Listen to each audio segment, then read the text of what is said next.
What's up, guys? The eFootball trailer is here, and yeah, let's check it out. Remember what the launch trailer, the reveal trailer looked like a month ago and how poorly it was received. Now let's have a look at this new one at Gamescom and see if it's any better. Alright, the worst color scheme known to man. It just does not feel next gen in any capacity.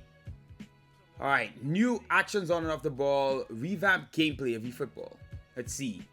Alright, we have the camp now. Looking good under Unreal Engine, PK behind the scenes. Alright, hold up. Let's look there. It's Mingueza, Oscar Mingueza, and Pedri. Yeah, okay. So, behind the scenes, pre-match.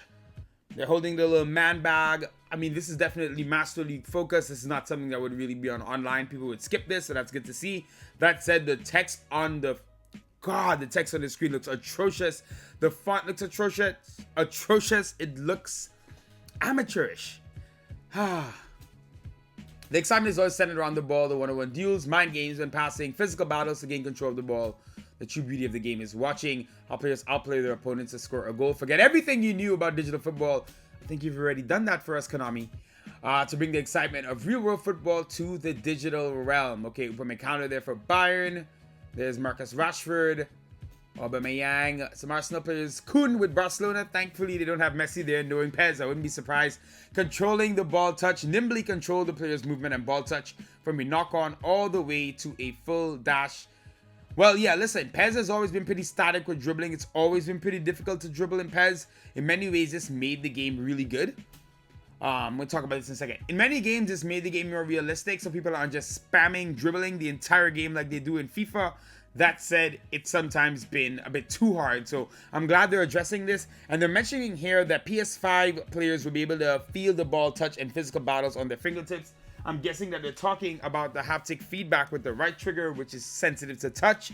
So if they can find a way to implement that well in terms of the dribbling and movement and physicality on the pitch, that would be good. These graphics they don't look anything like next gen. I know we're seeing here some version of mobile mixed with some next gen stuff. I'm positive of it. I really believe this is now a kind of mobile game that they're just trying to do enough of to get it on next gen, but it just does not look good. And this is PS5. This looks like PS4 level, even late PS3 sometimes. All right, Fati. All right, so they're mentioning the haptic feedback here.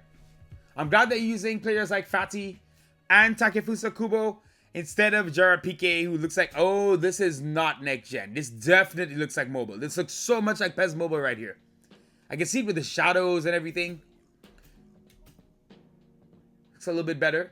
Yeah, but guys, young players, right? This is the players you should be using in your marketing. So this is whatever. These players give their spiel. It's so disconnected from the game sometimes. I'm like, okay, I know you do when you're dribbling, Kubo, but you just tell me what you do dribbling. Konami has to do a better job of showing me why that matters. All right, tricking the defender.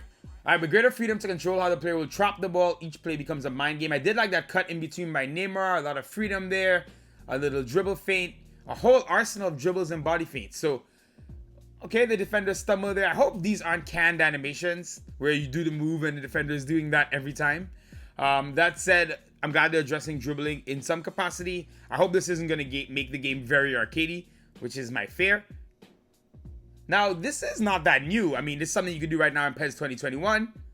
But if PES are finally, and Konami, I gotta stop saying PES, are actually promoting their features that they haven't for years, then I'm happy about that. Again, nothing here looks that different. Yeah, already the game is pretty decent with physicality, especially with players of a high rating, of course, in terms of their physical stats. With Upamecano here using his body, I mean, it looks good, but they do that now. So this is something new, a sharp kick, available in a future update. So why? All right, a sharp kick along with new animations will make the game even more technical and exciting. What? Okay, so this looks like a driven through ball, basically. If you watch the Bundesliga, Dominik Szoboszlai, the Hungarian, he scored a goal like this for Leipzig last week. Incredible strike. So I'm guessing now they're saying a lot of players can do this. Sharp crosses, lofted passes, and rising shots. Now, these exist already in PES 2021. Maybe now they're saying it can be used with a certain trigger, and maybe not everyone can do it. We'll see. They say it comes with some drawbacks. Obviously, it takes more time. Rashford cuts in and finishes. The grass textures don't look great here. Um, I'm seeing a lot of sliding. Decent though. Again, a little bit better than the last trailer so far, but nothing really to blow me away. We're using this recycled Iniesta footage. There's a part of me that thinks this wasn't even for eFootball, that this might have even been before. But hey, look, they actually do work on the game. Oh God, free my guy Gerard Piqué. Look at him. He trapped the two Konami executives with guns trained on him, looking at him outside of the view of the camera. All right. Okay, so they're addressing the foul system. I think actually the collision engine in PES isn't horrible, but a lot of times the collisions make sense in terms of the physique of the players and the physics of it all. That said, the foul system definitely broken. Referees miss penalties all the time. They miss fouls. I think PES were worried had they called it, you'd have like 5 penalties a game, but instead they've gone the opposite way and have hardly any. So I'm glad it's being addressed, but still all talk. We need to see it actually in action.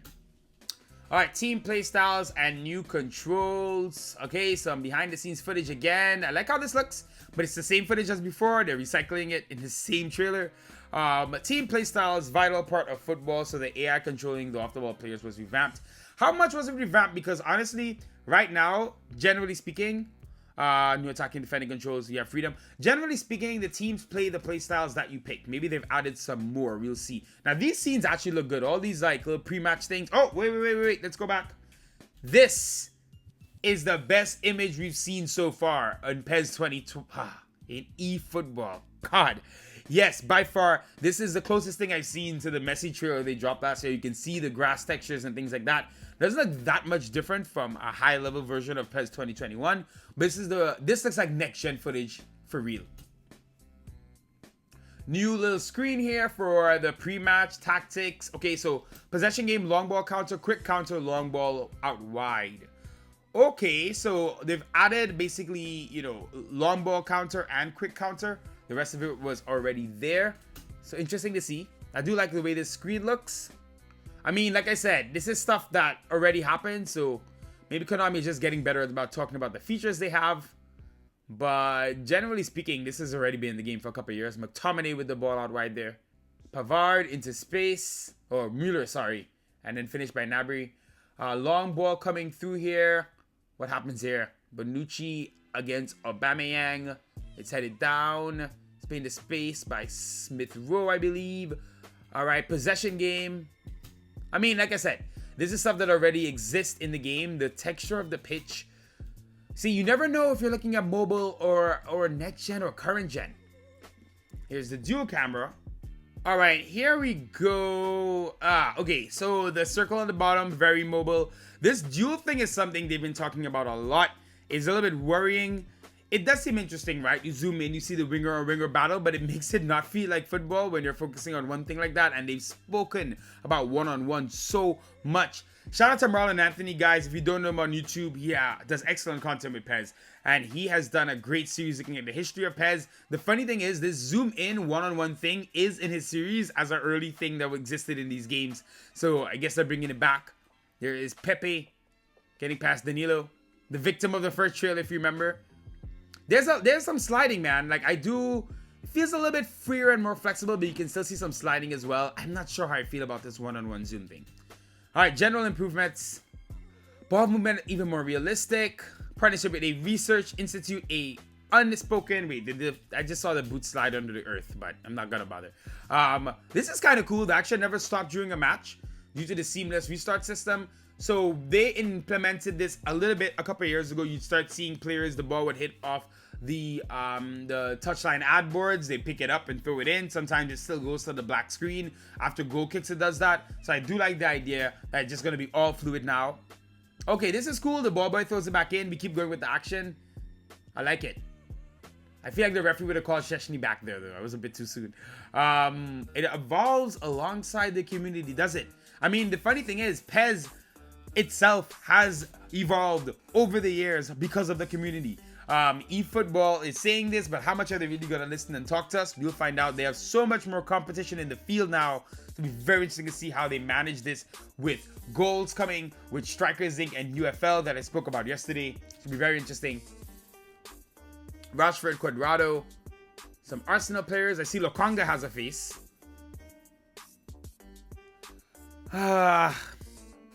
I mean, it looks better than the last trailer, but how great is it really? So I want to show this, guys, to show you why PES are just completely off at what they're doing. This scene I could not find in the video, but it's a photo that they've added to show the game. So who's doing quality control at Konami? No one, because they've cut down the company. I am so convinced they've stripped apart PES, cut down costs tremendously, making a free-to-play game, making it mobile, focusing on where they do get money now, cutting the dev team a little bit, cutting the marketing team like Whedon's not being there anymore, and just putting out a game where they can maybe make more money on mobile. That's what it really feels like. This is an atrocious thing. The ref, look at him. Look at the ref with the, why is the linesman on the field? Guys, Whedon tweeted, "I am sorry." The state of this game. Konami thought they were doing something very interesting and innovative, and the idea was, however, everyone's doing it now. So that, selling point of PES is now gone. Of eFootball, gone. I didn't want to get used to saying eFootball, to be honest. They are not really looking out for their legacy fans. They're moving on to a mobile game. It feels like, I do think they'll make some somewhat genuine attempt at next gen in the next 6 months or so. But right now, that trailer did nothing for anyone. And when you think of what they did a year ago, you wonder what changed. I really feel like this is not the same company that we've loved, not even loved, I can't even say loved, but that we've supported, honestly, for over 20 plus years for some of us. So this is where we are. This is the trailer we get. There are issues, there are errors. That linesman thing that I brought up, it is not actually in the trailer, but it's in the promotional image that they put out. And there's just like a dead feeling about the game. They did say PES was over, and it does feel like it. I'll be playing PES 2021, guys. I still really enjoy that game. The gameplay mods, more mods are coming, so I am fine playing that. Throughout the rest of the year, I'll be playing some FIFA as well. Maybe not actually like career mode, because I just don't know if I can get into the gameplay, but definitely the player career mode. I'll be doing some other fun experiment stuff on FIFA. I will also be playing UFL whenever that comes out, as well as Goals, which may be years away. And I'll keep you guys updated on the news. It's unfortunate this is what we're getting. A little bit better, but again, I will say this though, often with PES, the marketing is weird, the trailers are weird. I want to get my hands on the game and see what it feels like, but right now, my hope for it is just completely cratered. These are worrying signs. That said, the competition is good. Thankfully, we have competition, and if it doesn't have to be Konami. I've supported Konami for a long time. If it's not Konami, someone else new wants to make a great offline football game, I will be there. We will be there. Thank you for watching, guys. Stay safe, and I'll see you guys next time.